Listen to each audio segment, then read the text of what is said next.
It was the middle of June. With summer well underway, a rainy spell seemed to hang over Trista.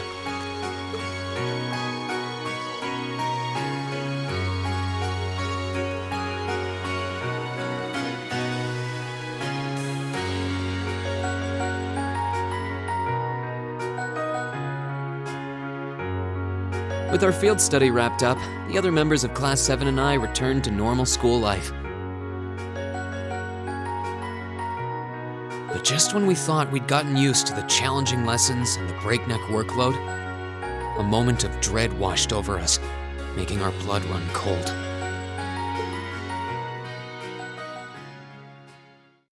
As you all know, tomorrow marks the start of your midterm exams. I'm no good with all these papers and essays and circling answers, so I won't really be able to help you much. But I'm administering some of your tests, so I'll be cheering you on from the sidelines. Make me proud, class! Sometimes I lie awake at night and wonder how you became our teacher. As I recall, aren't you in danger of a lecture by the vice principal if our performance isn't up to par? Oh, I'm not too worried about that. Most of you tend to get pretty high grades anyway. I can hardly wait to see how well you all do. Remember, the results will be announced next Wednesday. Your scores will be posted on the board by rank, so you can see how you compare to the other classes in your year. Oh, the sooner this week is over, the better. I can almost taste the tedium. I'm not gonna let Emma squeak by me again this time. Oh, one more thing.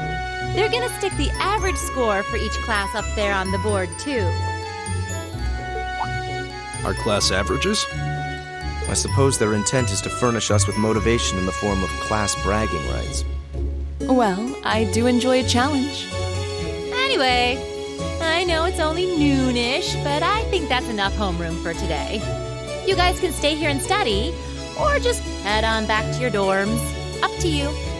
Prez, if you'll do the honors. Yes, instructor.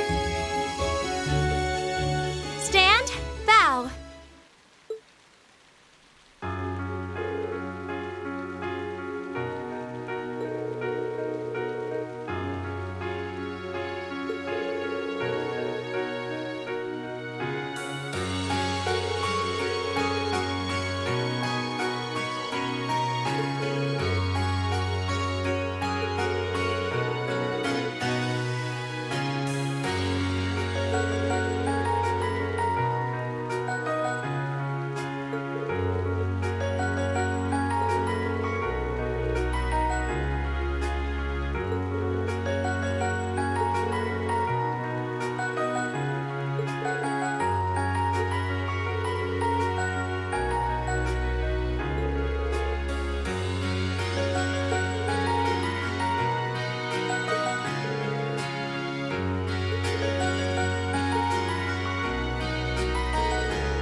Excuse me.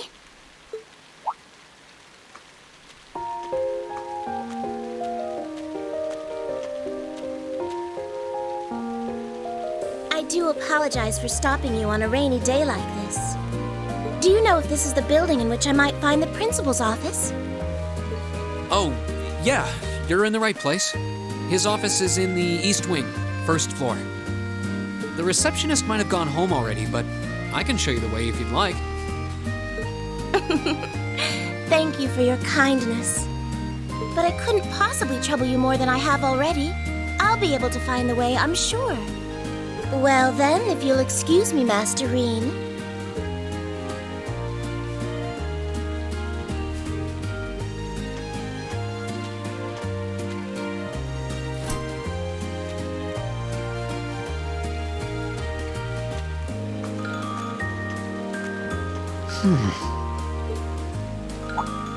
Wait a minute. How does she know who I am? Reen?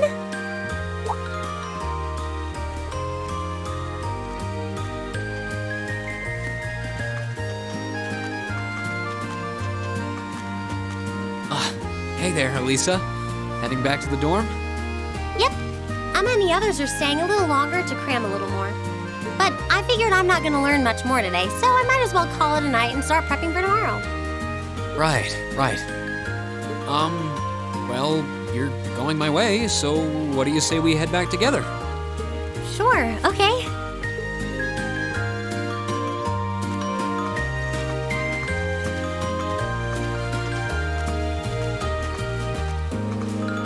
Hey, it's not often the two of us get to walk back to the dorms together, is it?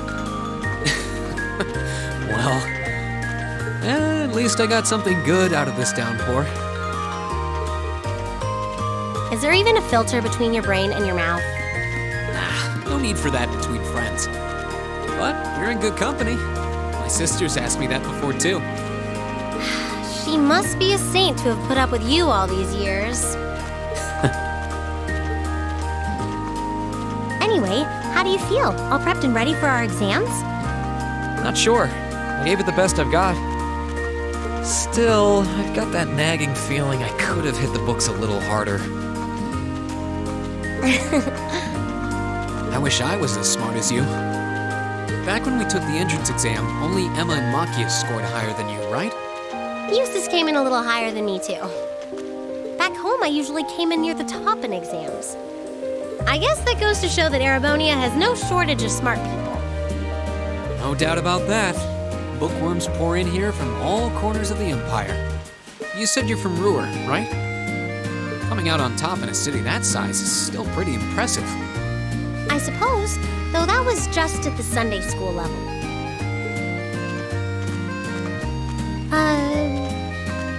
Aren't you curious about, my family and stuff? You mean the mysterious Elisa R., agent of national intrigue? Well, yeah, of course I am. But you probably have good reasons for keeping it under wraps, so I don't want to pry. It's not that major or anything, especially compared to what you and Fee have told us about yourselves. I've never really thought my family circumstances were a big deal, though Fee's past sure came as a surprise. I wonder now, when I look at her, what her life in a Jaeger Corps must have been like. It seems like Instructor Sarah knows more about her past than we do. Back at the entrance ceremony, I got the impression they'd met before. Same. Oh, speaking of weird meetings, I ran into someone kind of strange earlier. Oh? Yeah, I was talking to her just before you called to me. A maid who knew your name? This isn't the part where it turns out she knows you because you've tried to hit on her in town before, is it? As if an upstanding guy like me could pull off the Casanova act. She seemed a couple years older than us, maybe 20 or so. A maid in her early 20s. Something wrong? No, just thinking. There's no way it could really have been her. Mother keeps her far too busy to find the time to come here. Anyway, maybe the upper class dorm has a new hire starting out or something? couldn't explain how she knew your name. Maybe you're just more popular than you let on. If only.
Now that the exams are over, I feel free as a bird. And I'll keep on soaring, at least until the results come back. I sympathize, but personally, I've got a good feeling about these. How about you, Emma? How do you think you did? Well, I don't think I did too badly, all things considered. Just stop before you embarrass yourself. We'll just have to wait and see what next week's results look like. Anyway, what do you think that was all about with Instructor Sarah? Oh, you mean that whole thing about going out of town to meet someone? Going out of town? Won't be back until tomorrow night? It's almost as if... She's going to meet her secret lover? Impossible. The Empire hasn't yet turned out a man desperate enough to woo that alcoholic typhoon. You have a point. I can't deny she's got the looks to snare a man, but that personality and that lifestyle. You guys are terrible. Totally agreed, though. Ouch. Not surprised to hear that from you, though, Reen. She always seems to dump the most work on you. Will you be helping the student council again tomorrow? That's the plan. Heck, I'm almost looking forward to being the student council's errand boy after holding up studying for so long. Perhaps so. Oh, please let us know if you plan on exploring the old schoolhouse. Yeah, I'd be glad to lend a hand this time. Thanks. Better watch out, though. I might take you up on that offer. Ooh, looks like we're all up for a little exploration this time.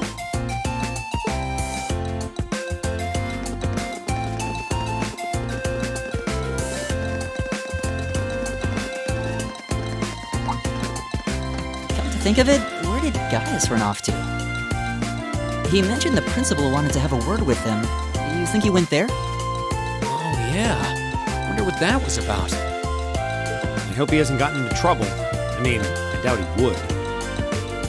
I have no idea. He and Laura left early, too. I was kind of hoping we could all walk back to the dorm together for once. That sounds nice.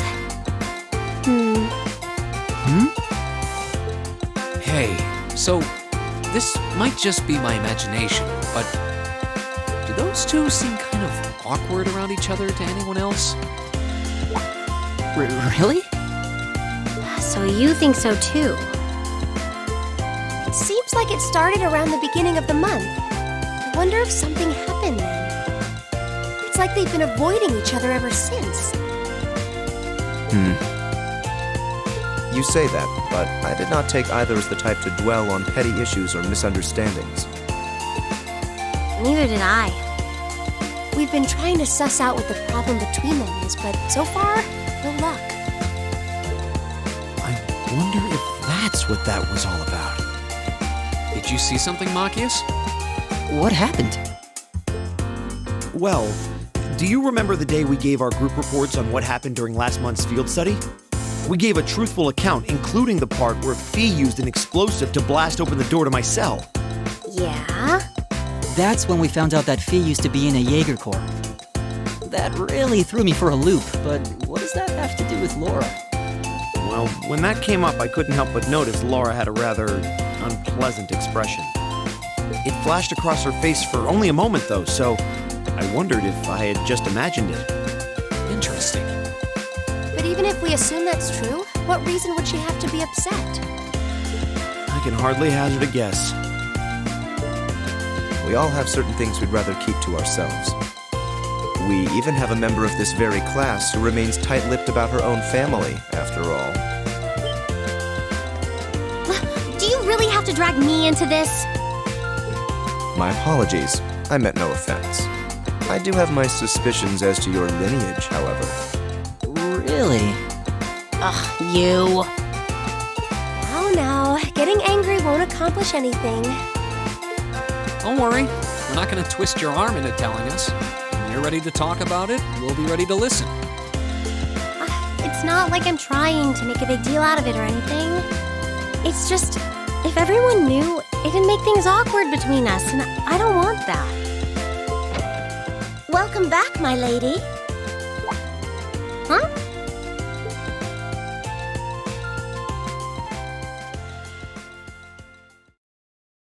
What? Sharon? It's so delightful to see you again.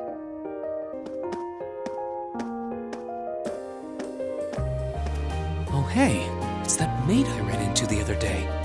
You know her? What are you doing here? She didn't. Mother didn't. But of course, I was sent here at the behest of the chairman herself. Starting today, I will be assuming the position of caretaker for Class 7's dormitory.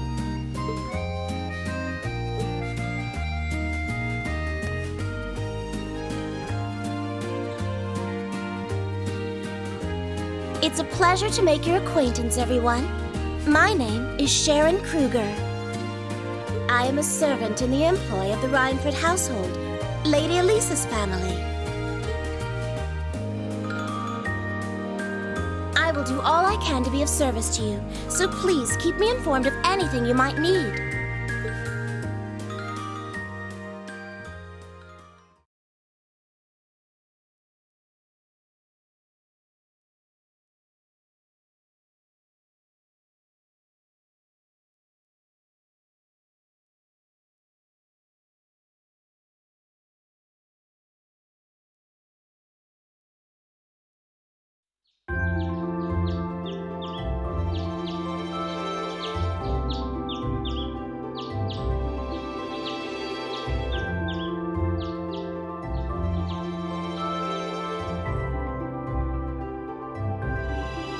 Whoa!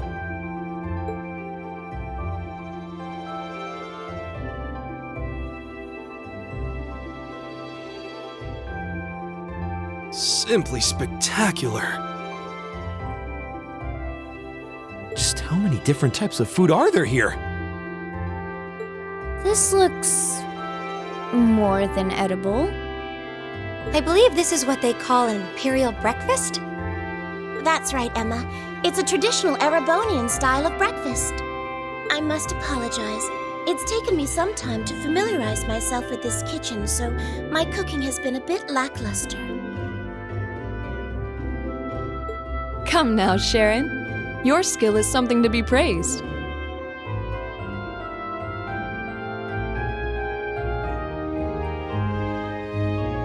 This is far more colorful and varied than the breakfast served in my own home. I would compare this spread favorably with the breakfast served in the Duke's household. I'm honored that you think so. I've also brewed both tea and coffee if anyone would like some.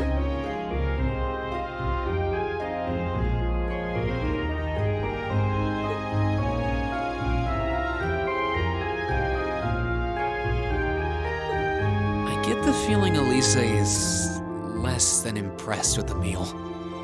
It sounds like they had a big argument yesterday. Not a chance! I thought I'd finally gotten away from her. I'm not going to let her have her way this time. My lady, please. I truly don't believe the chairman sent me to keep an eye on you like that.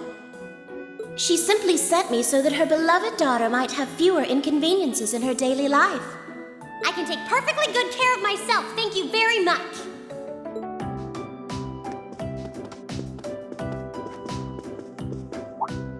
Oh, fine! I'll take this up with her myself then. Is she in the office at corporate today, or is she out on inspection or something? I believe she'll be dining with the Ministry of Railways president in the capital today. After that, she'll be continuing her inspection tour, so she won't be back in Ruhr for another 5 days. Does she ever slow down? I'm surprised she doesn't burn through a pair of shoes a week. Anyway, I'm not going to take this lying down. She's stuck her nose into things one too many times. I can't believe that R actually stood for Elisa Rhineford. And from the sound of it, her mother's the company chairman too. Yeah, I wasn't expecting that Elisa's mom is basically in charge of the continent's biggest industrial company. Her family's probably got more money than most of the aristocracy. I can see why she'd want to keep her family under wraps, what with all the nobles here. Anyway, I object to everything about this. Considering how busy Mother is, I'm sure she needs your assistance far more than I do. I knew it. You're really concerned about her, aren't you? The way you two care so much for each other deep down is one of the reasons I'm so proud to serve you. That's preposterous. Oh, my lady, I almost forgot to mention that I made plenty of your favorite apricot jam. Would you like me to spread some on your toast? Ooh, really? I mean, stop treating me like a child. Though yes, I would like some jam. It's almost heartwarming to watch. Looks like Sharon's got her number.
Bad.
Bad.